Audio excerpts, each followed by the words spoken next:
అందరికీ మరణత. Praise the lord. ఈరోజు దేవుడు మనకు అనుగ్రహిస్తున్న శ్రేష్టమైన వాగ్దానము. యెహోవా అతనితో చెప్పిన ప్రకారము అబ్రహాము వెళ్ళెను. ఆదికాండము 12:4. So Abraham left as the lord had told him. Genesis chapter 12:4. ఈ రోజుకు గాను ప్రేమ కలిగిన దేవుడు మనకు అనుగ్రహించిన వాక్య భాగంను బట్టి ధ్యానించుకుందాము. ప్రభువునందు ప్రేమైన సహోదరి సహోదరులారా, దేవుని మాటకు విధేయత చూపిస్తే, దేవుడు చెప్పిన విధంగా జీవిస్తే వారు ఎటువంటి ఆశీర్వాదాలు చూస్తారో మనము ఈ యొక్క లేఖనముల ద్వారా గ్రహించాలి. ఈరోజు లేఖన భాగంలో వ్రాయబడి ఉంది, దేవుడు చెప్పిన ప్రకారము అబ్రహాము వెళ్ళాడు అని. అనగా దేవుడు ఏదైతే చెప్పాడో ఆ విధంగా అబ్రహాము చేశాడు. అది మంచిదా? దాని వలన నాకు లాభమా నష్టమా? ఇది నిజమా కాదా? దానిలో నాకు ఫ్యూచర్ ఉంటుందా ఉండదా అని ఈ లోక సంబంధమైన ఏ ఆలోచనలు ఏవీ కూడా లేకుండా, తమ యొక్క సొంత జ్ఞానము పైన ఆధారపడకుండా అబ్రహాము దేవుని యొక్క మాటకు విధేయత చూపి నడిచారు. పిలిచిన దేవుడు నమ్మకమైన వాడు. వెళ్ళమని చెప్పిన దేవుడే మార్గము కూడా చూపిస్తాడు. ఎలా మాట్లాడాలో నేర్పిస్తాడు. ఏమి తినాలో, ఎక్కడ ఉండాలో ప్రతీదీ కూడా ఆయనే చూసుకుంటాడు. ఈ మధ్యకాలంలో కువైట్ అనే ప్రాంతంలో అనేక మంది అగ్నికి ఆహుతులయ్యారండి. అందులో మన దేశం వారు కూడా ఉన్నారు. వారందరూ ఎందుకు వెళ్ళారండి అంటే, వారికి ఉన్న అప్పులు బట్టి, కుటుంబ పరిస్థితులను బట్టి, వారికి ఉన్న ఆశని బట్టి, కారణం ఏదైనా కావచ్చు, వారైతే వెళ్ళారు. అయితే వారు వెళ్ళడానికి ఒక ఏజెంట్ లేదా మధ్యవర్తో ఎవరో ఒకరు కావాలి. వారికి ఆ దేశము గురించి ఏమీ తెలియదు గనుక ఆ యొక్క ఏజెంట్ చెప్పినట్లు చేయాలి. తూచా తప్పకుండా పాటించాలి. అవును ప్రేమైన సహోదరి సహోదరులారా, ఆ ఏజెంట్ను నమ్మి వెళ్ళిన వారికి ఒకే బిల్డింగ్లో అనేకులను ఉంచారు. మరి అది కరెక్టా లేదా, దానివలన ఏదైనా ప్రమాదమా అని ఆలోచించలేదు. దానివలన వారు చనిపోయారు. మన దేశంలో ఉన్నప్పుడు మధ్యవర్తులు ఎన్నో మాటలు చెప్పి ఉండుంటారు. మీ జీవితం అలా ఉంటుంది, ఇలా ఉంటుంది, నీవు రాయల్గా బ్రతకచ్చు, నీకే లోటు ఉండదు, గొప్పవాడి అయిపోతావు, ఇలా ఎన్నో మాయ మాటలు చెప్పి వారిని ఆకర్షించి అవసరమైతే మోసగించి పంపించి ఉండవచ్చు. కానీ వారికి ఇప్పుడు జీవితమే లేకుండా పోయింది.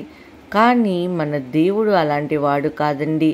అబ్రహాముకు కూడా దేవుడు వాగ్దానం చేశాడు. తన తండ్రి లేడు, తన భార్యతో, తన సహోదరుని కుమారునితో హారాను ప్రాంతంలో నివసిస్తున్నాడు. అక్కడ తన జీవితం బాగానే ఉంది. అనగా పెద్ద గొప్ప ధనికుడు, ఆస్తిపరుడు కాకపోయినా ఎటువంటి ప్రాబ్లం అయితే అబ్రహాముకు లేదు. అటువంటి సమయంలో దేవుడు అబ్రహామును పిలుస్తున్నాడు. నీవు నేను చెప్పిన ప్రాంతానికి వెళ్ళు, అక్కడ నిన్ను గొప్పగా చేస్తాను, అక్కడ నిన్ను ఆశీర్వదిస్తానని. ఆ సమయంలో అబ్రహాముకు 75 సంవత్సరములు. దేవుని మాట విన్న అబ్రహాము వేరే ఆలోచన లేకుండా, ఇది మంచికా చెడుకా నీ ఆలోచించకుండా, ఆయన 70 సంవత్సరాల అబ్రహాం వయసులో పెద్దవాడు. తానున్న ప్రాంతంలో పెద్దగా ఇబ్బందులు ఏమీ లేవు, ఆర్థికంగా సమస్యలు కూడా ఏమీ లేవు. వేరే ఎక్కడికో వెళ్ళి జీవించాల్సిన పని కూడా లేదండి. అయినా దేవుని మాట చొప్పున ముందుకు వెళ్దామా అని ఆలోచన కలిగి ఉన్నాడు.